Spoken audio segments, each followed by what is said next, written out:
Welcome to Swing State, our weekly look at what's going on in the world of politics and how it all affects you. I'm your host, Fox 8 senior political reporter Bob Buckley, and we're going to be talking live with the key figures running for all of the biggest offices. We're starting with the top of this state, the governor's race. Joining me tonight is Republican Dale Folwell, who for the last 7 years has been your treasurer. Welcome, Dale. Thank you for having me. It's like going home. I'm within just a few miles of where all the Folwells, Reddicks, Scotts, and Robbins grew up. You know, you've had a great run as treasurer, reelected handsomely the last time around, which makes me wonder why you wanted to get into this race for governor.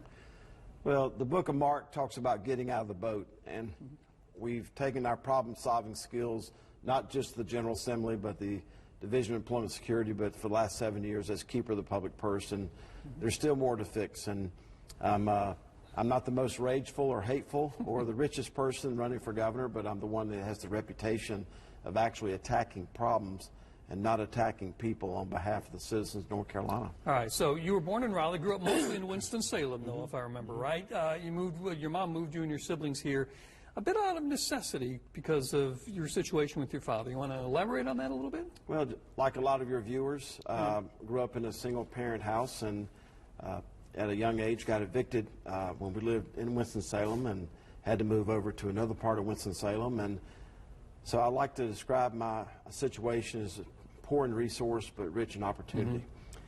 I'm sitting here as a candidate for governor based on the fact that I'm standing on the shoulders of a lot of people who have expected the best out of me but also wanted the best for me. Where about 15 years was spent as a garbage collector and motorcycle mechanic, whatever it took to get by, but ultimately making my living with my hands and my back and my feet, taking my shower at the end of every day, changed my heart about the need to educate my mind, and then I ended up at Winston-Salem State, UNC Greensboro. How did you end up at UNCG then? I mean, you started at Winston-Salem State, you just needed a certain degree that UNCG offered? I wanted to be an accountant. And back in the day, and maybe even still today, they had one of the best accounting programs in the state. The reason I took classes at Winston-Salem State is because I was working 3 jobs while I was taking 16 credit hours, and just the going from job to class, you know, I needed to take as many classes as I could near where I worked. So most of my jobs were in Winston-Salem, but the final 3 years of that was at Young Harley-Davidson over in Greensboro, which was real near UNCG. And it gave you, though, an insight into the HBCUs, which have historically been underfunded, and the state could correct that. Been underfunded, but there's so much going on in public education. I call it the bigotry of low expectations, and that's something that I'm going to work on as the next governor of North Carolina. You chose to leave your first job in government after a horrific incident that no parent should have to go through when you lost your son. I was elected to the school board in Winston-Salem, Forsyth County, and I'm part of a group, as you said, no one wants to be a member of.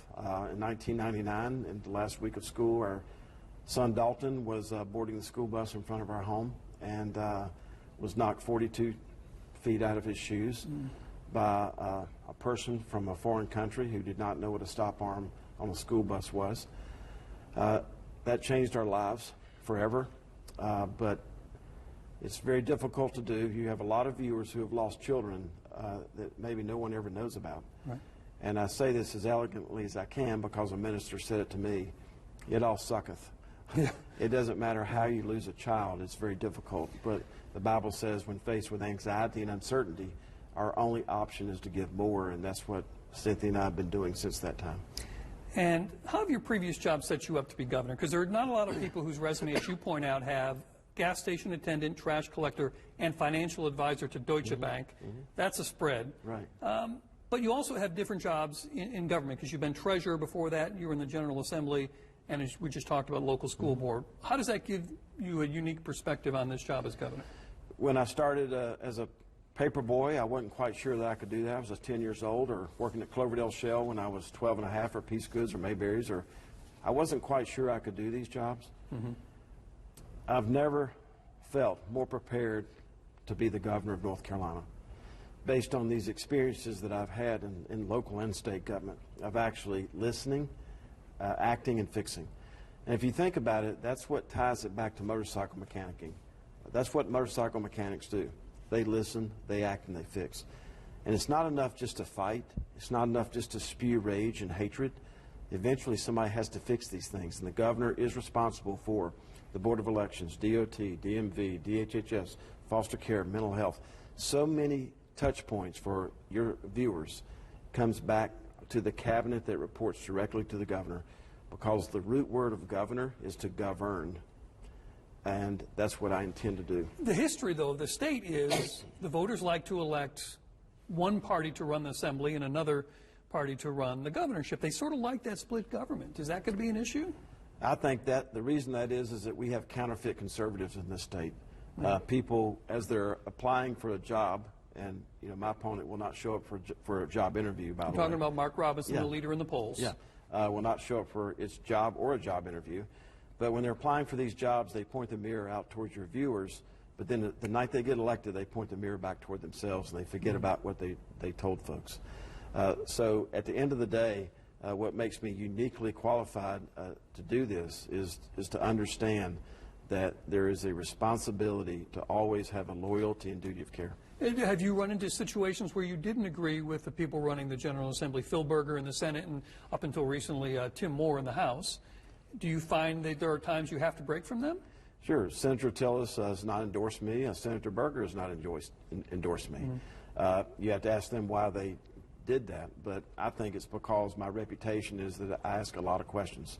You don't get where you are in life to where I am currently without asking a lot of questions. And at the end of the day, it's all about what is in the best interest of taxpayers and citizens. I do want to say, as far as the name of the show being called Swing State, right, every one of your viewers is conservative in some way, shape, or form. They may cut that toothpaste in two at that last drop. They may take that little thin bar of soap and put it on top of the new bar of soap and keep using it. They may turn their spigot down when they brush their teeth. The fact is that we've had counterfeit conservatives who say one thing to the voters, and then when they get to Raleigh and Washington, they do something else. But more importantly, they don't know how to conserve. And so I'm going to bring the governors, the Falwell administration, back to conservatism, common sense, courtesy, humanity, humility, and ethics. We're going to talk about a lot of those issues coming up because we are just getting started. And up next, we will be talking about the high-profile fight that you choose to pick with the healthcare providers across the state, what that did for the tens of thousands of state employees, and what's left to do as we get into what Dale Folwell's priorities would be as governor.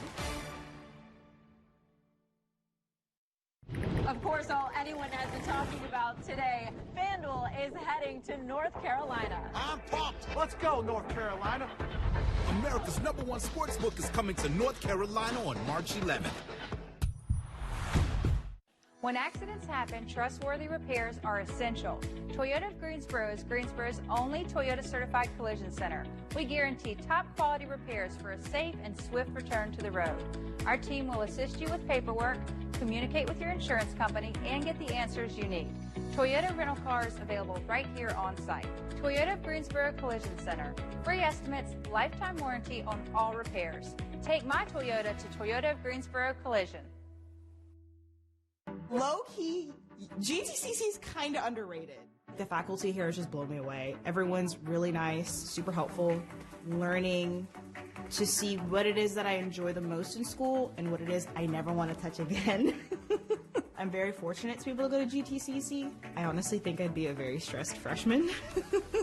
Yeah, I would definitely say GTCC has it really has shaped me a lot to be who I am today.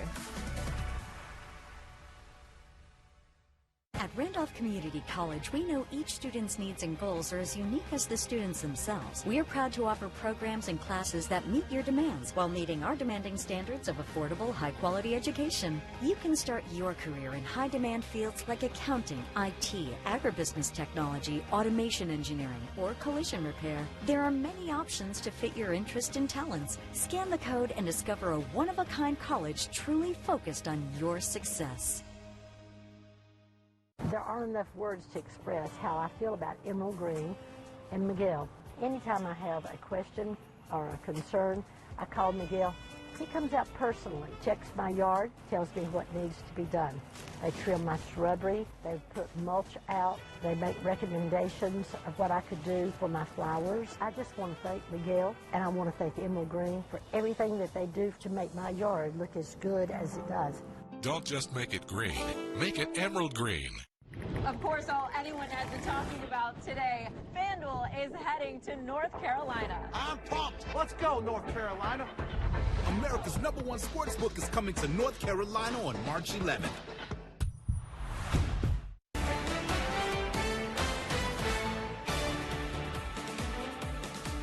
Welcome back to Swing State. I'm Bob Buckley, and with me tonight is Republican gubernatorial candidate Gail Falwell. People who've seen you on the news during your 7 years as treasurer have largely seen you in two capacities. One, trying to give people the money that belongs to them back to them. I guess there are billions of these dollars, right, in the NC cash system, this unclaimed money? There is, and your station's done a great job in assisting in that. Yeah, money's not out there. It's your money, and you need to get it. The treasurer's doing that. But also, the interesting one that's ongoing is the battle you have now with how healthcare providers, of the tens of thousands of state employees, really 750,000 total people involved in this whole system when you take their families and dependents. We're talking about a huge slice of North Carolina residents, and what is this battle about is what we want to know tonight. So you came in and you've been doing this the whole 7 years. They wouldn't tell you what they were spending? Correct.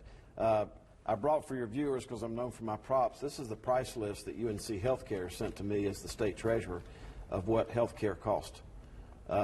This is the price list. And notice that the black pages that blacked out the figures. What's interesting is inside this stack of papers are two executive orders signed by President Trump and President Biden saying get rid of secret contracts. So I'm easily satisfied on this health care issue on behalf of those that teach, protect, and serve. Number one, abide by the presidential order and tell people what things cost. Because none of your viewers consume health care, it consumes them.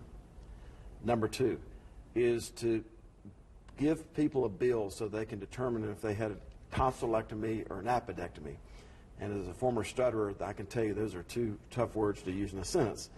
Number three, once the bill is correct, stop destroying people's upward mobility and their credit scores and putting liens on their houses for not paying their bills. And number four, if you make $15 million at a nonprofit running one of these hospitals, have the courage to show people your contract, because I think what that contract will show is that these multi-billion-dollar corporations who disguise themselves as nonprofits, who don't pay sales incomes or property taxes, what it will show is they got their P's crossed. These hospitals were designed to put patients over profits. But I think when you see the billions of dollars that these hospitals have, you can see very easily that it's profits over patients. And it's not just them, it's the prescription drug industry and the insurance industry. We can get into the drugs in just a second, but the truth is for most people, healthcare is something that they don't shop for it like you shop for food or other services. It is a level of knowledge that most people don't have to make some of these decisions, so they simply follow another doctor's recommendation. It's almost impossible, though, to shop for this, as I think you're encouraging. Well, that's how cartels work. Cartels are associations formed to restrict competition or raise prices. So in addition to everything I've said, we need to eliminate certificate of need. None of your viewers consume health care. It consumes them. But what I'm saying is, even if we know what the prices are, it's all gobbledygook to an average person who doesn't understand what they mean and what the procedures are and what they need. We don't know what we need because we're not physicians. But if you repeal the certificate of need laws in this state, which I have been in favor of and will be in favor of as governor, so South Carolina just repealed theirs, just like that. That will increase the supply of health care so that consumers can actually consume this product. You switched the state health care system from Blue Cross to Aetna, is that correct? The transmission, yes. What is that going to mean to all the 750,000 people out there who rely on this? Well, financially, it means that we're going to save about $140 million over the life of this contract, number one. How long is the contract? 3 years. Okay. Number two, what it means is that we are now partnering with someone who's going to help us get transparency into what health care costs. And since we made the announcement of switching our transmission from Blue Cross, who had the contract for 43 years, to Aetna, since that time, Blue Cross's second biggest customers left them, BB&T Truist. They've gone to Aetna, and now the League of Municipalities have also gone to Aetna. So since we made our decision, the biggest employers in North Carolina have also shifted to Aetna. Yeah, I think one of the executives of one of the big local healthcare systems sent you a rather blunt reply to all this saying, just tell me if I'm sort of accurate here, it said, burn in hell, you sorry, such and such. Was that the response you got from a healthcare official? Yes, that's because they're the cartel and they're protected. And I want to be clear, we are not talking about the people who saved my life in March of 20 or saved your viewers' lives. And we're not talking about the healthcare worker. We're talking about these multi-millionaire executives who run these multi-billion-dollar corporations, and that's their attitude. But we have seen, though, how difficult it is for the rural hospitals, and often now these big urban health systems are trying to buoy the rural system that can't afford to stay open, and they're taking that loss on. Is that not part of the problem, too, though? That my observation is that these multi-billion-dollar urban hospitals want to put rural hospitals out of business, and we've seen it all across the state where they take over a rural hospital and turn it into a glorified emergency room. Well, they're going to say that's efficiency, trying to get more affordable health care. Well, what would be efficient is to have independent hospitals, and you can see what's happening west of Asheville, you can see what's happening in Wilmington right now, you can see what's happening across the state as the healthcare industry has become concentrated in the hands of fewer and fewer of these individuals. Hopefully we'll have enough time to get through the next issue because this top's on your list, crime and public safety. What can you do differently as governor? Because isn't that really more of a local issue? The governor has a responsibility to fully fund and fully staff law enforcement, number one. Number two, the governor has a responsibility through crime and public safety to work with the sheriffs and the local police chiefs to make sure that that they have all the tools they need about this topic. But number three, because of the incompetence of the federal government to protect our borders, North Carolina is now a border state. So it's not just about the crime that's happening across North Carolina, but it's the crime that's coming in here because of our open borders. Would you, as governor, prevent migrants from being moved here? As governor, I would protect our borders, and I would partner with Governor Abbott to do what the federal government refuses to do, number one. And number two, any taxpayer money in North Carolina that's going to be spent on doing the job the federal government was supposed to do, as a CPA, I'm going to send the federal government a bill for that. Whether they pay, of course, is another issue. Would you then, you talked about partnering with Governor Abbott, would you send North Carolina National Guard troops to help secure the border? Well, this is the difference between rhetoric and leadership. Right. I would convene the National Guard leadership to see what our capabilities are. I would see where, how our borders are being protected when you look at the enormity of North Carolina's borders. And number three, I would then coordinate with the other southern states because we're no longer the state of the union. The union's in peril. And I don't say that emotionally or politically because both political parties are responsible for this peril, but I say it mathematically. After those three things, which would happen very quickly, then I would coordinate with the other southern states to see how we can help the border states on this issue. And then once we determine how much money we spend on this topic, we would send the bill to the federal government. All right, and more to come tonight as we look at what you're paying at the grocery store and elsewhere. Can a governor really make things more affordable? We'll put that question to Dale Falwell next.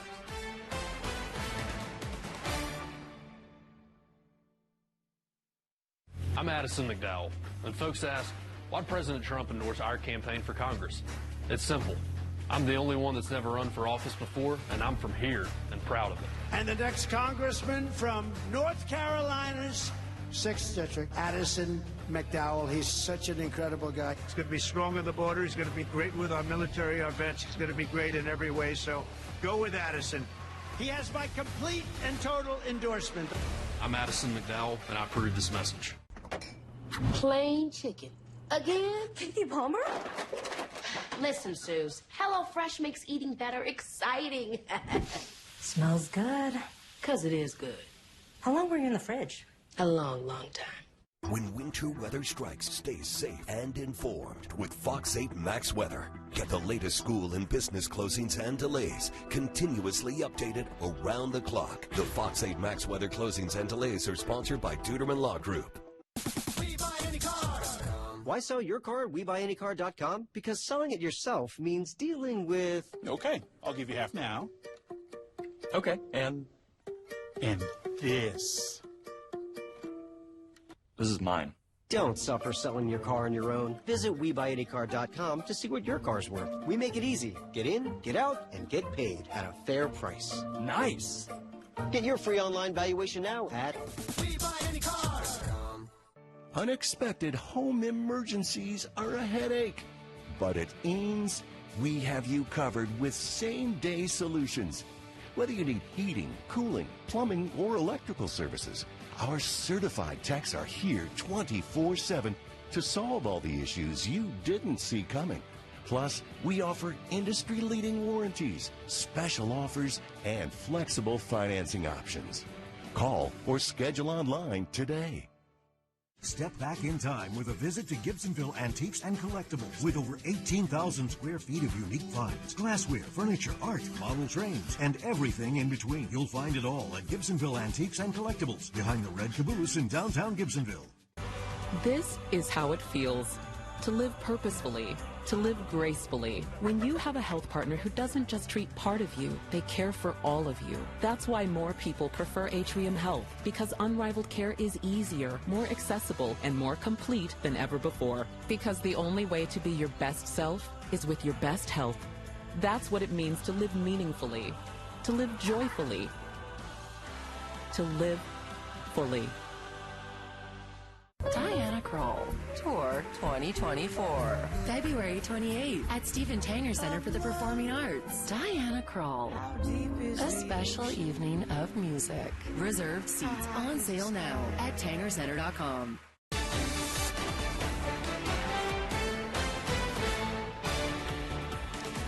Welcome back to Swing State. I'm Bob Buckley, along with Republican gubernatorial candidate Dale Folwell. And Dale, you know, almost every candidate has put some form of the promise in their campaign that they will make things more affordable. They'll slow inflation. They'll bring prices down. So how much can a governor really do on that issue, though?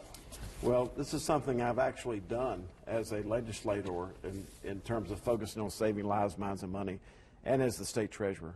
So let's talk about making things more affordable for state employees. We have frozen family premiums for our state employees for the last 7 years. We've cut nearly $700 million out of our pension plan expenses, which has now designated us as the most efficient. But in terms of to directly answer your question. For the average non-governmental employee. Right. For the average non-governmental employee, every time they go to the gas pump and every time they go to the grocery store currently, they're getting robbed. They're getting robbed because the federal government is addicted to money. It's increasing our debt. It's increasing inflation, which is causing the price of everything to go up. But what can a governor do about that? The governor can do a lot about that in terms of making sure that North Carolina not only stands for Nothing Compares, which is what this lapel pin stands for, but it also stands for making sure that we're doing everything we can to watch the pennies and the paper clips at state government. 3 things. Number 1, the state debt has fallen 60% over 8 years. Less interest expense. Number 2, the corporate income tax is being eliminated. And more importantly for your viewers, I'll be the first governor in North Carolina history to institute zero-based budgeting, because the North Carolina Constitution says that's the first responsibility of the governor. Zero-based budgeting means, except for pension and health care expenses and interest on the debt that's remaining, every line item in the state budget will go to zero to make sure that it's still justified to be there. And more importantly, something no governor's ever done, because our federal government is addicted to money, it cannot balance its budget. We need to know how vulnerable our state, our balance sheet, our budget, our citizens are to a federal government, to make sure that we understand how many of these billions of dollars are coming into the state that one day that spigot could turn off. School choice is a big issue for you as well. What does that look like for you? Does that mean more charter schools? Does it mean scholarships that kids can take to a private school?